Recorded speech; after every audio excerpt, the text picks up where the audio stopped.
All right, so today is some otters, and if you have never seen a sea otter, they look kind of like this. Actually, they look a little closer to this. This is a little sea otter here from one that I sketched from the KMTA tutorials, which are actually online for free if you want. You can go see them on the Trailbound Sketches website.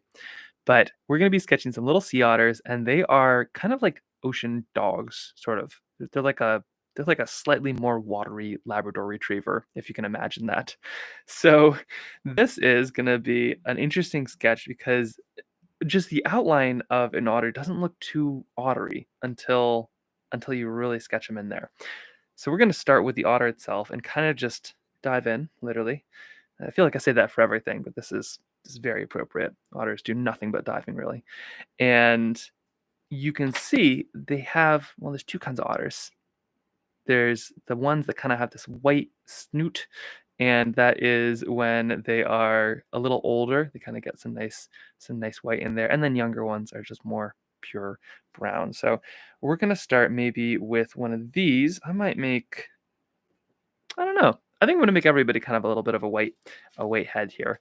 But how that happens, and here's why you can start with the white head, because if you mess it up, just paint the rest of the otter in brown and everything is good. So how that happens is a little bit of white, which in our case is just a touch of blue. Makes it nice and easy. And I'm basically just gonna fill in just a little bit of the edge. So I'm just kind of filling in, wherever the shadowy side of the otter is. And I'm gonna do kind of three at once here. This is how I paint a lot of times, is I'll kind of I'll kind of do all the pieces at once. So go little otter head, maybe even leaving a touch pretty white. And then next, I'm gonna grab a little bit of maybe purple or something else. We're talking something super light. It doesn't really matter what it is, so long as it's nice and light. Maybe a touch of purple, maybe a touch of something, but mostly it's just kind of, it's like flavored water. I'm grabbing the vitamin water of paint right here. It's mostly water. And I'm just gonna put a little stripe down the belly. And that's just gonna kind of provide us a little bit of something that's not fully brown, but they don't really have white tummies. Maybe something right down here. And then finally, just gonna grab a little bit of our brown. It seems wild to be painting on our subjects this fast into a painting, but really we need them to dry so we can do all the rest. Grabbing some brown, which is not quite as dark. Maybe this is the what would this be? Kind of the spindrift of paint. A little bit more than just flavoring. And I'm gonna paint in the edges, and you'll see when it touches that little bit of water that I added, that little bit of purple, it just kind of mixes in. So I'm not gonna paint in that section. I'm just kind of painting around it and letting it kind of mix itself in. Alternatively, you can always come back and you can paint afterwards. And you'll notice like this right here kind of got all over the place. It's okay. We're going to kind of carve that out with water. Alternatively, if you want, you can come back in and just add a little bit of water right on the top. And then the water itself will kind of push the paint away. But kind of fun, see? It's like creates this interesting, nice, natural mix. And that's just sort of how I feel like, especially things with hair, you kind of need that natural flow because they don't really have a whole lot of hard lines usually. Let's try these other ones here. Jumping into this otter. Nice little spinny otter. They are so squiggly underwater. Maybe they're kind of ferret-esque because they are so like acrobatic, I guess is maybe the term. A little bit here, a little bit here. Everything's kind of wet on wet, so it's flowing all over the place, but that's totally fine. And then finally, let's get this one up top. This one, we kind of have a little bit of a foot or tail, and then the rest of the otter. So this one, we might want to be a little bit more cautious with. And potentially we actually even leave this one until we're done painting this top bit. If you already painted it in though, totally fine. But there's kind of two different ways that we could do this. In fact, maybe that's what we start on next if it's dry enough. Just doing a little bit of a test right there. Feels dry enough, but the real test is, let's see. Yep, looks totally dry. So the next step You can kind of see how these connect. Got our jellyfish, got our otters there. The next step is going to be painting around if I want to. And we could either do kind of a light otter with like the otter being dark, or if you wanted, you could also paint in a nice, kind of light brown otter and then paint all of this nice and dark blue around. I'm going to try the other version just to kind of show you what that would look like. Something a little bit closer to this. A little bit of some light blue. And I'm just going to kind of paint around this otter, sort of. Here's what I mean by that. Just a little bit of light blue right above. We already got that nice little white face going on, so I'll probably still carve that out a little bit with some watercolor. A little bit up here, a little bit down here. And then comes in maybe a touch of some darker blue. There we go. Just enough to really be able to outline that nice little white head. We got a group of mature otters here. No youth otters allowed. Couple up here. And there we go.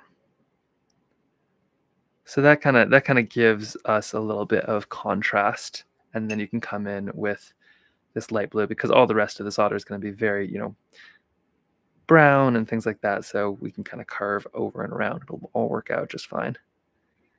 Just like that. You'll see I even accidentally went over the flipper. That's totally fine because it will all come together. You can always check on whatever you did previously. So maybe you need a touch more. In my case, I might need a touch more dark blue. But I'm only going to put it on one side just so they match together. Something like this. Right there. Easy as she goes. And blam. How's that? What a good otter. Okay, now I'm going to go toss this down just to dry just for a second here.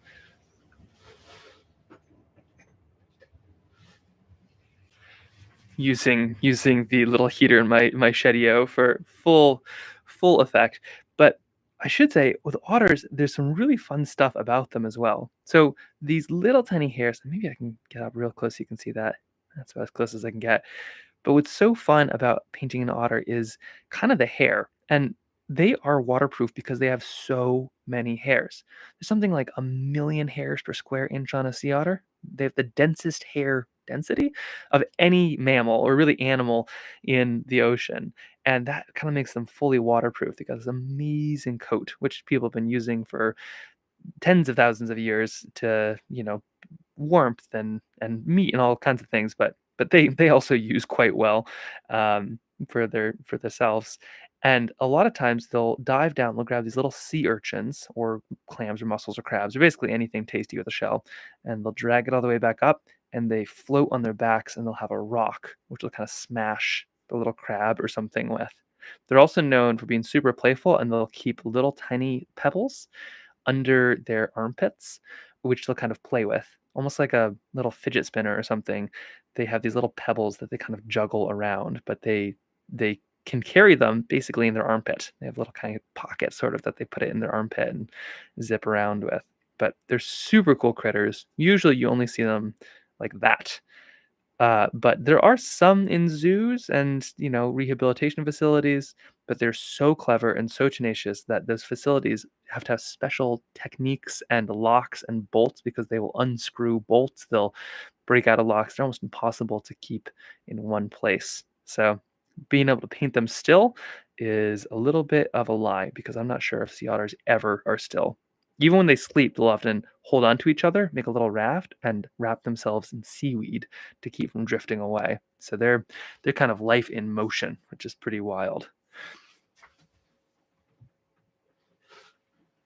Okay, bringing these ones right back up here. So we got our little sea otters here, and now let's paint in some of the sea. So this is the last one on this edge, so everything is going to go up from here. So I might make this one right here be just a little bit the same, which means I'm going to want a little bit of kind of this dark indigo. I may or may not start, I think I'm going to ignore that for now. Normally I'd say I want to paint in this little bit as, light blue up here, but You can always add in stuff later. That's totally fine too. You don't have to have everything kind of perfectly overlap. So here we go. I'm going to start painting in all this water. Moving kind of quick, but that's sort of the nature of this sketch. I'm painting all of this water with pure clear water to start. Just a little bit right here, a little bit right here, and that's just going to kind of buy me some time once it soaks in. We also haven't put too much detail in these otters, so if things are a little lighter, that's fine as well. But now it's kind of your chance to carve away any little blips or mistakes that you might have made. There we go. Now I'll start kind of probably light and work my way down. In this case, light is this kind of nice dark blue. No longer into the spindrift of water, now we're into the straight up juice of paint.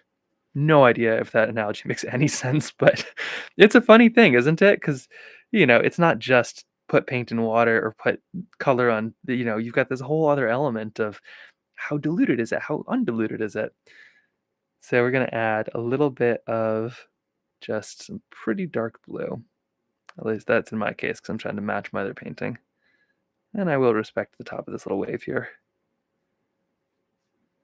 I will say, yeah, with watercolor, I find it endlessly challenging in the good way. Like I've done oils, I've done acrylics, I've done pastels, but I think I keep on coming back to watercolor because it is just so challenging, maybe is the right term, but in a good way. I don't think you can ever fully do it, and I think maybe that's why people do watercolor for so long, is because, well, it's also super easy, very affordable, and absolutely travelable.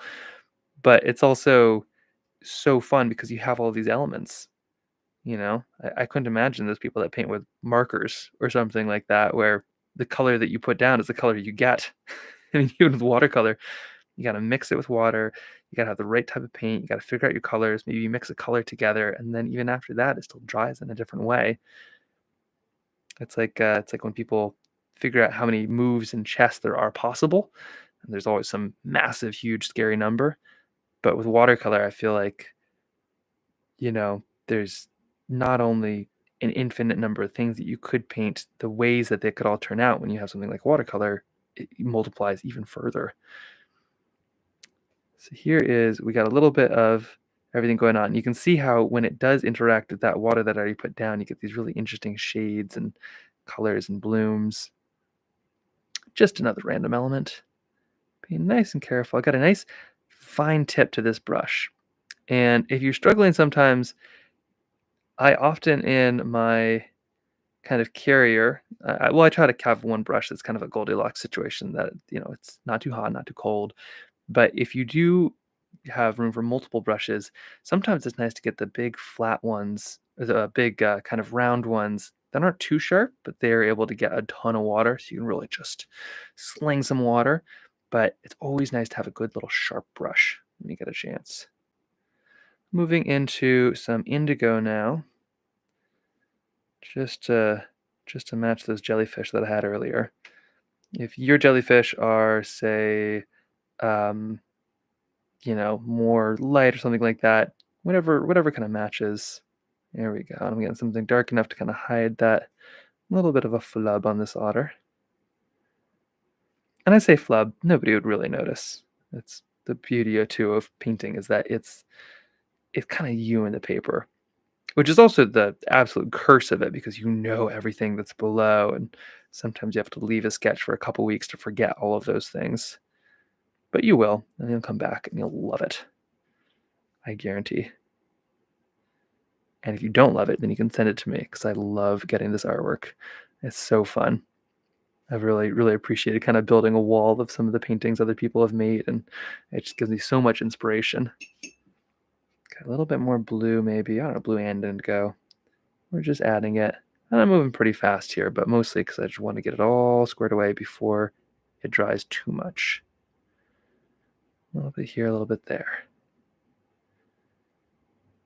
Okay, right around the tail, right around the edge. There we go. Look at that interesting bloom.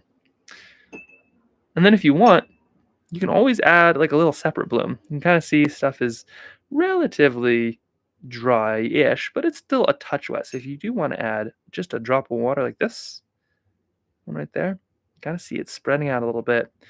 In just a minute, this right here is going to turn to a pretty wild looking texture. A couple more here, maybe one here. Who knows, maybe one up here. There we go. So it's going to create some pretty wild looking textures, which is pretty appropriate for otters because I feel like they kind of live in this world of currents. But you won't really see them for a little while, which is interesting. Okay, that's lovely. Right up here, I can now move on if I want, but if I'm going way too fast, don't worry. These steps are pretty simple. There's no real step by step, and feel free to take all the time you need.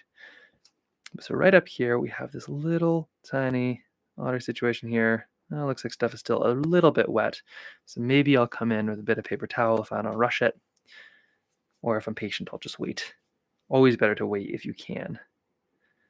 But I was just in a really warm climate, and oh my gosh, is it different. It was amazing how fast stuff dried. It was in Arizona, Flagstaff, and it was like painting with markers. It's almost like the paint I didn't even have enough time to come back to the stroke before it had dried. By the time I was at the end of my stroke, the beginning of my stroke was dried, or at least that's how it felt like. Not the case in Alaska, and certainly not the case with any of these watery animals. They wouldn't know that life at all. All right, so we got our little audit there. I'm going to fill in that, just making sure that it was dry, with a little bit of our kind of burnt sienna, that kind of cookie brown.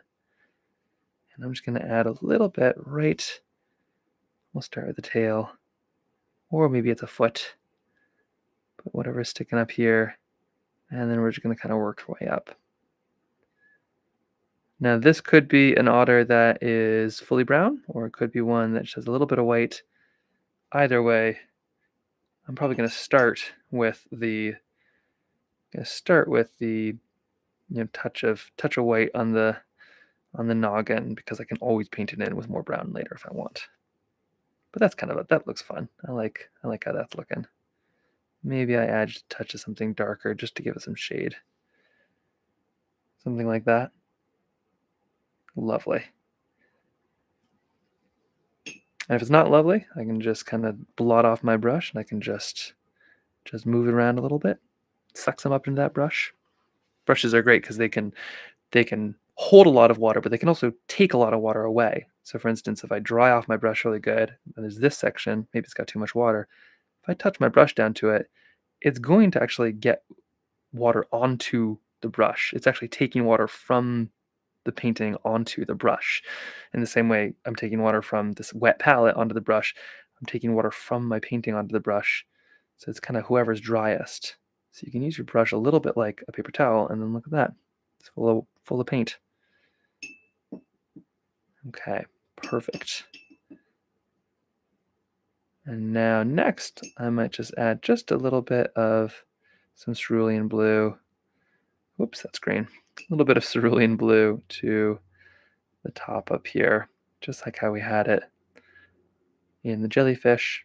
I'll start with the bottom being cerulean blue, and then I'll make the top a little bit darker, just to give some contrast. If you're ever wondering what order to do anything in, my kind of general rule of thumb is making the dark colors next to the light colors and the light colors next to the dark colors. It kind of just gives you a little bit of separation in a nice way. See? Kind of looks nice in that way. Okay. So this is all kind of coming together. Try that off for just one more second here. When it comes to the last details, what we're about to add is the little nose and the little eyes. It shouldn't be terrifying, but it's a little wild because with something like this, it really is just like two little dots. They have these tiny little eyes but they make the otter really kind of stand out. They have these great big noses and these little mouths.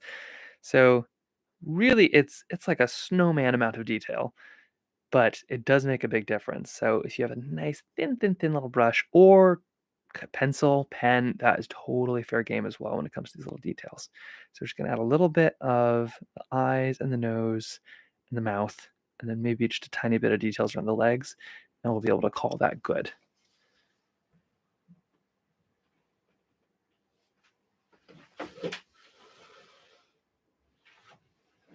Okay, so let's see. We're just seeing how dry everything is here. Looks dry enough. And here we go. Just a little bit to the eyes, a little bit to the nose, a little bit to the mouth. I can really just grab a little bit of paint or whatever I've got on my brush. Get nice and low here. I know we've done tiny little bits of detail in other places, but for some reason, when it's an animal, it always feels a little bit more important to get it right. So here you go. Getting the right consistency, right texture, making for a lightning, maybe a razor sharp brush, the finest of points. And we're just gonna add a little bit to this nose. The other thing is it doesn't need to be perfect. We're just kind of going for like general shape after all of that. Oops, got a little bit of paint on the finger, but it does make an interesting texture. Nothing wrong with finger painting. It is an underrated tool. A little bit on this nose. There we go, a little bit of that mouth. And then up here, we're just gonna check how wet is everything. Just a touch on this nose, a little bit on the eye, a little bit on the other eye, maybe a touch down to the mouth. You probably couldn't even see that from the screen, but for some reason it makes all the difference. And now I'm just gonna mix a little bit of brown, a little bit of maybe that indigo. You could also do it with blue or purple or anything dark with your brown. And I'm just gonna add some texture onto some of these legs. So this leg will kind of carve out a bit maybe. Same with this one, just by adding some almost shadow below it. This leg down here, these ones I can also add a bit of shadow. You can add depth in two ways. You can make something lighter or you can make something darker. And in this case, I'm just making the darker things around it a little bit darker, just to give it just a little bit of that separation. Coming back in, a little bit of water, and just touching up right there.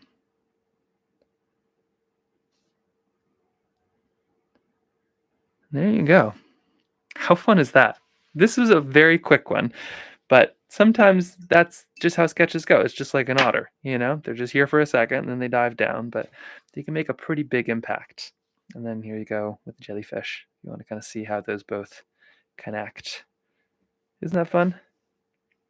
It does mean that these jellyfish are absolutely enormous. Otters can get to about 3 or 4 feet long, but lion's mane can get enormous as well. So take that with a grain of salt, or maybe a stinger. But the beauty of really quick sketches like this too is if you didn't love how it went, or you extra loved how it went, you can probably do another one in the same amount of time, maybe even a little bit faster, and maybe give one away or give it a go. You never know how these turn out, especially with watercolor. All the variables mean that you never really get the same thing twice. But it was a super fun sketch. I can't wait to see how some of these turned out. And we're now on the final stretch of this new kind of Tetris layer going up. We've got a little bit more of the sea and a little bit more of the forest. And as we kind of round out this, we're really seeing that big picture come to life. It's a great work, no matter how far along you're at, and can't wait to work on the next one as we go above the surface just a little bit.